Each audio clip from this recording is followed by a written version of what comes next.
Hello friends, आज हम करने वाले हैं चाइल्ड डेवलपमेंट एंड पेडागोजी के क्वेश्चन। ये जो क्वेश्चन है आपके सामने, ये क्वेश्चंस हैं पीजीटी के पेपर से, जो एचटेट 2024 में पीजीटी जो है लेवल 3 का जो पेपर था उसकी सीडीपी के क्वेश्चन आज हम करने वाले हैं।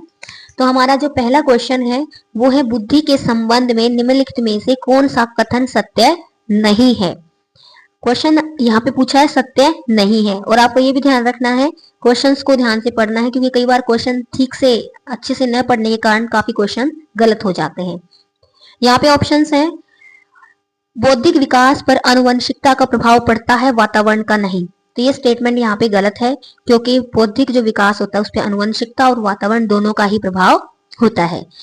ऑप्शन बी है, लैंगिक भिन्नता बौद्धिक भिन्नता का कारण नहीं होती। तो ये स्टेटमेंट बिल्कुल सही है कि ये जेंडर्स डिफरेंस जो होता है वो किसी भी इंटेलिजेंस या फिर इंटेलेक्चुअल डिफरेंस का कारण नहीं होता है। तीव्र बुद्धि तीव्र स्मरण शक्ति की परिचायक होती है। तो ये स्टेटमेंट गलत है, क्योंकि अगर किसी व्यक्ति की या किसी बच्चे की शार्प इंटेलिजेंस है तो ये जरूरी नहीं है कि उसकी मेमोरी भी उतनी ही शार्प होगी। ऑप्शन नंबर डी है यहाँ पे स्टेटमेंट, बुद्धि नवीन परिस्थितियों में समायोजन की योग्यता देती है। तो ये स्टेटमेंट बिल्कुल सही है। तो यहाँ जो कथन दिए गए हैं उनके अकॉर्डिंग ए और जो सी स्टेटमेंट है वो गलत है, और हमारा क्वेश्चन भी यही था कि कौन सा सत्य नहीं है। तो ऑप्शन नंबर 2 जो है वो हमारा राइट आंसर हो जाएगा। नेक्स्ट क्वेश्चन है, निम्नलिखित में से कौन आनुवंशिकता से प्रभावित नहीं होता है। आपके ऑप्शंस हैं, अभिक्षमता, अभिवृत्ति, संवेग और अभिरुचि। तो यहाँ पे आनुवंशिकता से प्रभावित न होने वाला जो कारक है वो है अभिवृत्ति, यानी कि एटीट्यूड, ऑप्शन नंबर 2। इसके अलावा जो संवेग, अभिरुचि और अभिक्षमता जो है आनुवंशिकता से प्रभावित होते हैं। नेक्स्ट क्वेश्चन है, निम्नलिखित में से कौन सी लैंगिक पक्षपातपूर्ण क्रियाएं शैक्षिक अभ्यासों में सम्मिलित नहीं होनी चाहिए। ठीक है, कि लैंगिक पक्षपातपूर्ण यानी कि जेंडर बेस बाइस जो है एक्शंस हैं वो शिक्षा के यानी शैक्षिक अभ्यास में नहीं होना चाहिए, पूछा है। आपके सामने स्टेटमेंट है, सजातीय समूहन यानी कि होमोजीनियस ग्रुपिंग, लिंग तटस्थ विषय वस्तु, जेंडर न्यूट्रल कंटेंट, रूढ़िबद्ध व्यवसायिक मार्गदर्शन यानी स्टीरियोटाइप ऑक्यूपेशन गाइडेंस, शिक्षक की पूर्वाग्रही अभिवृत्ति। ठीक है, यानी कि यहाँ पे जो पूछा है लैंगिक पक्षपातपूर्ण यानी कि सजातीय समूहन का मतलब है यानी गर्ल्स को एक ग्रुप में रखना और बॉयज को एक ग्रुप में रखना। लिंग तटस्थ विषय वस्तु का मतलब है कि जेंडर जो है, मान लो कि गर्ल्स हैं तो उनको जो हमने फिक्स कर रखा है कि लड़कियां ये काम नहीं कर सकती या लड़के ये काम नहीं कर सकते, तो उनको जो है विभिन्न भूमिकाएं देना। ठीक है, रूढ़िबद्ध व्यवसायिक मार्गदर्शन यानी कि जो लड़कियां ये कर सकती हैं उसके उनको वैसा बताना, लड़के ये कर सकते हैं उनको वैसा बताना। शिक्षक की पूर्वाग्रही अभिवृत्ति, पूर्वाग्रही मतलब जो टीचर के अंदर पहले से ही ये बात एक धारणा के रूप में बनी हुई हो कि लड़कियां ये कर सकती हैं और लड़कियां ये नहीं कर सकती, तो ये अभिवृत्ति शैक्षिक जो क्षेत्र में वो सही नहीं होती है। ठीक है, तो इसके अकॉर्डिंग जो हमारा पूछा है कि सम्मिलित नहीं होनी चाहिए, तो ऑप्शन नंबर ए, सजातीय समूहन नहीं होना चाहिए, रूढ़िबद्ध व्यवसायिक मार्गदर्शन भी नहीं होना चाहिए और शिक्षक की पूर्वाग्रह अभिवृत्ति भी नहीं होनी चाहिए। तो इसके अकॉर्डिंग जो हमारा आंसर हो जाएगा ऑप्शन नंबर 2, ए, सी और डी। नेक्स्ट क्वेश्चन है, निम्नलिखित में से कौन सा नवीन लक्षणों के अधिग्रहण के अंतर्गत विकासात्मक परिवर्तन का एक उदाहरण नहीं है।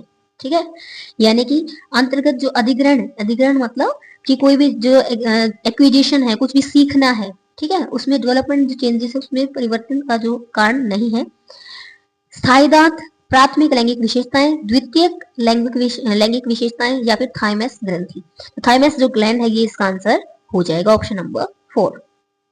नेक्स्ट है, बच्चों में सामाजिकरण को बढ़ावा देने में शिक्षक का निम्नलिखित में से कौन सा कार्य सहायक नहीं है। ठीक है, कि शिक्षक को ऐसा क्या नहीं करना चाहिए जिससे सामाजिकरण को बढ़ावा नहीं मिलता है। ठीक है, तो आपके सामने ऑप्शंस है, व्यक्तिगत परियोजना कार्य देना, सामाजिक जिम्मेदारी सौंपना, सह पाठ्यगामी गतिविधियों का समायोजन करना, सामाजिक सहभागिता के लिए अभिप्रेत करना। तो यहाँ आप देखिए कि सामाजिकरण का अर्थ है कि समाज में, सोसाइटी में मिलजुल कर रहना, सोशलाइजेशन करना बच्चे का। ठीक है, तो अगर बच्चे को व्यक्तिगत परियोजना कार्य दिया जाएगा, व्यक्तिगत मतलब वो जो अपना काम खुद कर रहा है, ठीक है, किसी का सहायता नहीं ले रहा है या उसको सोशल ग्रुप में नहीं मिलना पड़ रहा है उस कार्य को करने के लिए, तो वो क्या है, उससे उसका सामाजिकरण नहीं होगा। ठीक है, उसके अलावा सामाजिक जिम्मेदारियां उसको सौंपी जाएगी तो वो समाज में जाएगा, वहां की जिम्मेदारियों को निभाएगा, तो उसको उसका सामाजिकरण वहां पे होगा। सह पाठ्यगामी गतिविधियों का आयोजन करना, यानी सह पाठ्यगामी यानी कि अलग अलग जो ग्रुप के साथ मिलकर चीजों को पढ़ना, सामाजिक सहभागिता के लिए अभिव्यक्त करना। तो इन बाकी जो 3 ऑप्शन है इनसे बच्चे का सामाजिकरण होता है। तो ऑप्शन नंबर 1 जो हो जाएगा वो हमारा यहाँ पे आंसर हो जाएगा। नेक्स्ट क्वेश्चन है, विद्यार्थियों की समग्र उपलब्धि और प्रवीणता का मूल्यांकन करने के लिए सीखने की अवधि के अंत में अभिकल्पित मूल्यांकन कहलाता है। ठीक है, तो यहाँ पे ऑप्शन है सीखने का मूल्यांकन, निदान के लिए मूल्यांकन, सीखने के लिए मूल्यांकन, उपचार के लिए मूल्यांकन। तो यहाँ पे आपका आंसर हो जाएगा ऑप्शन नंबर 1 सीखने का मूल्यांकन। ठीक है, उसके बाद नेक्स्ट क्वेश्चन पे चलते हैं, विकास एवं अधिगम के साथ उसके संबंध के बारे में कौन सा कथन गलत है। यहाँ पे आपको बताना है विकास और अधिगम दोनों के बीच में जो संबंध बताने वाला जो कथन है वो गलत है। ऑप्शन है आपके, सीखने के अवसरों से वंचित होना विकास को सीमित करता है। ठीक है, यानी कि सीखने के अवसर ही नहीं मिलेंगे तो बच्चा जो है विकास नहीं कर पाएगा, तो उसका विकास सीमित हो जाएगा। तो ये सही है स्टेटमेंट। ऑप्शन 2 है, बच्चे तब तक नहीं सीख सकते जब तक वे विकासात्मक रूप से सीखने के लिए तैयार न हो। ठीक है, जो यहाँ पे जो ऑप्शन नंबर 2 है ये वाला कथन गलत है कि विकासात्मक रूप से तैयार ना हो बच्चे तब तक उनका जो है वो नहीं सीख सकते। तो ये पूर्ण रूप से सत्य नहीं है, तो यही हमारा आंसर भी हो जाएगा। उसके अलावा ऑप्शन 3 देख लेते हैं, विकास परिपक्वता और सीखने का उत्पाद बिल्कुल सही है। परिपक्वता की सीमाओं के बावजूद जब सीखने को प्रोत्साहित किया जाता है तो विकास एक निश्चित बिंदु से आगे जा सकता है। ठीक है, तो बाकी जो 3 स्टेटमेंट है ये बिल्कुल विकास और अधिगम के साथ जो संबंध है उसको स्थापित करती है। नेक्स्ट क्वेश्चन है, निम्नलिखित में से कौन सा कथन व्यक्तिक भिन्नता के संबंध में सही नहीं है। ठीक है, व्यक्तिक भिन्नता यानी कि इंडिविजुअली डिफरेंस। ठीक है, ऑप्शन है व्यक्तिक भिन्नता ज्ञानात्मक एवं क्रियात्मक दोनों क्षेत्रों में होती है, बिल्कुल सही है कि जो व्यक्ति है वो भिन्न भिन्न होते हैं, कुछ ज्ञानात्मक रूप से, कुछ जो साइकोमोटर डोमेन के फॉर्म में। ऑप्शन नंबर 2 है व्यक्तिक भिन्नता पर प्रजातिगत विशेषताओं का प्रभाव पड़ता है। ठीक है, ऑप्शन नंबर 3 है व्यक्तिक भिन्नता का कारण सामाजिक वातावरण होता है, भौतिक वातावरण नहीं होता है।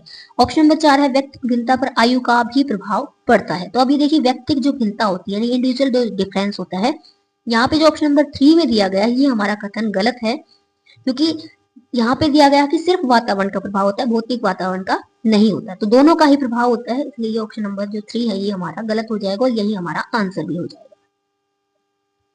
नेक्स्ट क्वेश्चन नंबर 9 है, निम्नलिखित में से प्रश्नों का कौन सा प्रकार विद्यार्थियों के भावों की अभिव्यक्ति एवं तार्किक चिंतन की जांच के लिए उपयुक्त नहीं है। ठीक है, भावों की अभिव्यक्ति और तार्किक चिंतन।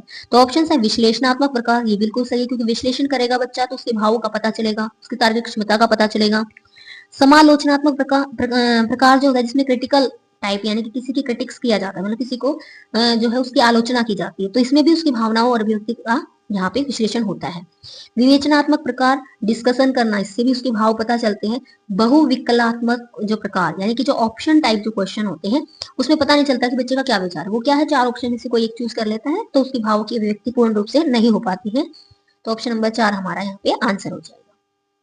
नेक्स्ट क्वेश्चन पे चलते हैं, क्वेश्चन नंबर 10 है, निम्नलिखित में से कौन सी वंचित बालकों की सामान्य विशेषता नहीं है। वंचित बालक जिनको समाज से काट दिया गया है, ठीक है, जो मुख्य धारा से अलग हो गए हैं। तो ऑप्शंस है, वे शारीरिक रूप से अक्षम दिखते हैं, वे सामाजिक रूप से अलाभान्वित होते हैं, वे आर्थिक रूप से वंचित होते हैं, वे संवेगात्मक रूप से हीन महसूस करते हैं। देखो, जिन बच्चों को हमें अपनी सामाजिक की जो मुख्य धारा से अलग कर दिया गया तो वो सामाजिक रूप से तो अलाभान्वित हो ही गए, आर्थिक रूप से वंचित होते हैं क्योंकि उनका पूर्ण आर्थिक विकास नहीं हो पाता है, संवेगात्मक रूप से भी हीन महसूस करते हैं क्योंकि उनके संवेगों का, उनके इमोशंस का पूरा जो है ध्यान नहीं रखा जाता है। तो शारीरिक रूप से अक्षम दिखते हैं, ये वाला जो स्टेटमेंट है ये सही नहीं है, तो ऑप्शन नंबर 1 हमारा आंसर हो जाएगा। नेक्स्ट क्वेश्चन है, समावेशी शिक्षा विशिष्ट आवश्यकता वाले बच्चों के किस संवैधानिक अधिकार की रक्षा करती है। शिक्षा का अधिकार, सम्मान का अधिकार, स्वीकृति का अधिकार या एकीकरण का अधिकार। तो ऑप्शन नंबर 1 शिक्षा का अधिकार आपका राइट आंसर हो जाएगा। नेक्स्ट क्वेश्चन है, वर्णन के पदानुक्रमिक बुद्धि सिद्धांत के सही अनुक्रम ऊपर से नीचे का चयन कीजिए। ठीक है, तो इसका आंसर हो जाएगा ऑप्शन नंबर 3 सामान्य कारक, प्रमुख कारक, लघु कारक और विशिष्ट कारक। नेक्स्ट क्वेश्चन पे चलते हैं, क्वेश्चन नंबर 13, निम्नलिखित में से कौन सा अर्जित अभिप्रेरक नहीं है। अर्जित अभिप्रेरक का मतलब है एक्वायर्ड मॉडल, ठीक है, जिसको एक्वायर किया जा सकता है, तो वो नहीं है। संबंधन, उपलब्धि, अनुमोदन, दर्द परिवर्जन। तो यहाँ पे ऑप्शन नंबर 4 जो है दर्द परिवर्जन यानी कि पेन अवॉइडेंस जो है ये एक अर्जित अभिप्रेरक नहीं है। नेक्स्ट क्वेश्चन है, फ्रॉयड के मनोलैंगिक विकास सिद्धांत के अनुसार वह अवस्था जिसमें किशोर विपरीत लिंग के प्रति आकर्षित होते हैं उसे कहा जाता है। तो जो फ्रॉयड है उसकी जो मनोलैंगिक विकास सिद्धांत के अनुसार ऑप्शन नंबर 3 यानी कि जनन अवस्था जो है इसका आंसर हो जाएगा। नेक्स्ट क्वेश्चन है, उच्च माध्यमिक स्तर के अधिगमकर्ताओं के लिए सीखने की कौन सी रणनीति उपयुक्त नहीं है। ठीक है, उपयुक्त नहीं है पूछा है। और उच्च माध्यमिक स्तर, क्योंकि ये क्वेश्चन पेपर जो पीजीटी लेवल का है तो उच्च माध्यमिक स्तर के अधिगमकर्ताओं के से रिलेटेड क्वेश्चन यहाँ पे पूछा गया है। ऑप्शंस है अधिगम कार्य समृद्धि स्तर पर करना, ज्ञान की स्वयं खोज करने देना, कक्षा अंतःक्रिया को उचित स्थान देना, या फिर शिक्षण अधिगम विद्यार्थी केंद्रित होना। तो यहाँ पे ऑप्शन नंबर 1 जो है स्मृति स्तर पर करना, ये जो है इसका जो है रणनीति जो सही रणनीति नहीं है। नेक्स्ट क्वेश्चन है, निम्नलिखित में से कौन सी सीखने की बाल केंद्रित विधि नहीं है पूछा है। ऑप्शन है प्रदर्शन, चित्र भ्रमण, अभिक्रमित अनुदेशन, प्रायोजना। अब यहाँ देखिए जो प्रदर्शन है, डेमोन्स्ट्रेशन है, ये टीचर सेंटर्ड यानी कि एक शिक्षक केंद्रित विधि है, तो इसलिए ये हमारा आंसर हो जाएगा। बाकी क्षेत्र भ्रमण, अभिक्रमित अनुदेशन और प्रायोजना ये बाल केंद्रित यानी कि छात्र केंद्रित है। क्वेश्चन नंबर 17 है, लेखन क्षमता का एक विकार जिसमें अधिगमकर्ता को अक्षर निर्माण, वर्तनी, गत्यात्मक समन्वय आदि में कठिनाई होती है, यह विकार कहलाता है। ठीक है, यानी कि लेखन में और वर्तनी जो है उसमें कठिनाई हो रही है, तो इसका आंसर हो जाएगा आपका dysgraphia, option number 2। Next question पे चलते हैं। नेक्स्ट क्वेश्चन है आपका, श्रवण बाधित बच्चों के लिए निम्नलिखित में से कौन सा अनुदेशन का तरीका उपयुक्त है। श्रवण बाधित मतलब जिनको सुनाई नहीं देता है, हियरिंग इम्पेयर्ड चिल्ड्रंस के लिए। ऑप्शन है सांकेतिक भाषा, ऑप्शन बी है अंगुली वर्तन, ओष्ठ पठन, सांकेतिक भाषण। तो ऑप्शन जो है 4 जो है आपका राइट आंसर हो जाएगा ABCD, क्योंकि ये चारों ही जो हैं वो श्रवण बाधित बच्चों के लिए उपयुक्त अनुदेशन के तरीके हैं। नेक्स्ट क्वेश्चन है, निम्नलिखित में से कौन सा प्रगतिशील शिक्षा का एक घटक नहीं है। विचार विमर्श करना, स्मरण करना, अनुभव करना, अंतःक्रिया करना। अब देखो प्रगतिशील शिक्षा यानी कि प्रोग्रेसिव एजुकेशन के लिए मेमोराइजेशन करना यानी कि स्मरण करना ये एक घटक नहीं है, तो ऑप्शन नंबर 2 जो है वो आपका राइट आंसर हो जाएगा। नेक्स्ट क्वेश्चन है, निम्नलिखित में से कौन सी सतत एवं व्यापक मूल्यांकन की विशेषता नहीं है। तो कंटिन्यूअस कॉम्प्रिहेंसिव एवेल्यूएशन में ऑप्शन है आपके मूल्यांकन की नियमितता, इकाई परीक्षणों की आवृत्ति, सीखने की कमियों का निदान, केवल शैक्षिक उपलब्धि को मापना। तो यहाँ पे ऑप्शन नंबर 4 है केवल शैक्षिक उपलब्धियों को मापना, क्योंकि सीजी यानी कि सतत व्यापक मूल्यांकन में शैक्षिक और गैर शैक्षिक दोनों ही क्षेत्रों का मापन किया जाता है। नेक्स्ट क्वेश्चन है, निम्नलिखित में से कौन सा शिक्षण अधिगम को प्रभावित करने वाला वातावरणीय कारक नहीं है। ठीक है, वातावरणीय कारक यानी कि एनवायरमेंटल फैक्टर कौन सा नहीं है। ऑप्शन है अधिगम सामग्री, भौतिक स्थितियां, मनोरंजन की सुविधाएं और परिपक्वता। तो ये बाकी जो तीनों हैं, अधिगम सामग्री, भौतिक स्थितियां और मनोरंजन की सुविधाएं, ये सभी जो है वातावरणीय कारकों से प्रभावित है। जबकि ऑप्शन नंबर 4 जो है मैच्योरिटी यानी मैच्योरेशन, परिपक्वता है, ये जो है वातावरणीय कारक से प्रभावित नहीं है। नेक्स्ट क्वेश्चन है, निम्नलिखित में से कौन सी समावेशी शिक्षा की एक विशेषता नहीं है। समावेशी शिक्षा की विशेषता नहीं है पूछा है। आपके विकल्प है, यह विशिष्ट शैक्षिक आवश्यकताओं का समर्थन करती है, यह विविधता का उत्सव मनाने की बात कहती है, यह अध्यापक, अभिभावक, बालक एवं समाज की सहभागिता सुनिश्चित करती है, यह अशक्त बच्चों की विशिष्ट शिक्षा तक सीमित है। देखो यहाँ पे ये जो बात है ये एक लिमिटेड जो एरिया में कही गई है कि सिर्फ अशक्त बच्चों के लिए। ठीक है, तो यहाँ पे ऑप्शन नंबर 4 जो है ये आपका आंसर हो जाएगा, ये विशेषता नहीं है। नंबर 23 है, कोलबर्ग के नैतिक विकास सिद्धांत की निम्नलिखित अवस्थाओं को उनकी विशेषता के साथ सम्मिलित कीजिए। ठीक है, तो पहला इनाम के लालच में अनुपालन, तो ऑप्शन नंबर 2 जो है वो इससे मैच करेगा। स्वार्थ पूर्ति पर आधारित, सामाजिक व्यवस्था बनाए रखना, न्याय और कानून का महत्व। ठीक है, अच्छे अंतः व्यक्तिक संबंध। ठीक है, अच्छे अंतः व्यक्तिक संबंध का हो जाएगा दूसरों की स्वीकृति पाना। और सार्वभौमिक नैतिक सिद्धांत हो जाएगा अंतःकरण द्वारा मान्यता, शाश्वत मूल्य। ठीक है, तो इसके अकॉर्डिंग जो आपका ऑप्शन नंबर 1 है वो आपका राइट आंसर हो जाएगा, ऑप्शन नंबर 1। नेक्स्ट क्वेश्चन पे चलते हैं। नेक्स्ट क्वेश्चन है क्वेश्चन नंबर 24। सृजनशील बच्चों की पहचान हेतु शिक्षक द्वारा कौन से परीक्षण प्रशासित किए जा सकते हैं? आकृति निर्माण परीक्षण, उत्पाद उन्नयन परीक्षण, प्रचलित उपयोग परीक्षण या फिर चित्रपूर्ति परीक्षण। अब यहाँ देखिए पूछा है कि सृजनशील बालक है, सृजनशील बालक है तो उसके लिए क्या क्या चाहिएगा? सृजनशील बालकों के लिए आकृति निर्माण भी परीक्षण है जो उसको सृजनशीलता को बढ़ावा देता है, उत्पाद उन्नयन भी ठीक है, चित्रपूर्ति परीक्षण भी ठीक है, लेकिन जो प्रचलित उपयोग परीक्षण यानी यूजुअल यूजेस टेस्ट है ये इसका नहीं है। तो जो परीक्षण प्रभावित है उसके लिए ऑप्शन नंबर 3 जो है आपका आंसर हो जाएगा, a b d. Next question है पियाजे के संज्ञानात्मक विकास सिद्धांत के अनुसार जब अधिगमकर्ता अपने और अपने पर्यावरण के बीच उचित तालमेल बनाए रखता है तो यह प्रक्रिया कहलाती है। ऑप्शन है समायोजीकरण, आत्मसातीकरण, संतुलिनीकरण या फिर एकीकरण। इसके आंसर हो जाएगा ऑप्शन नंबर 3 संतुलिनीकरण।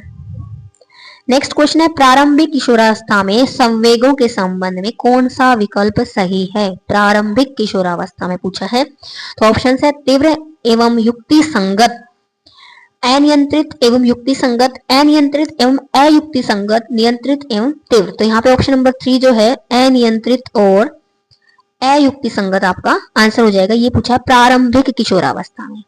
नेक्स्ट क्वेश्चन है बंडूरा के सामाजिक अधिगम सिद्धांत के सोपानों को क्रम से व्यवस्थित कीजिए।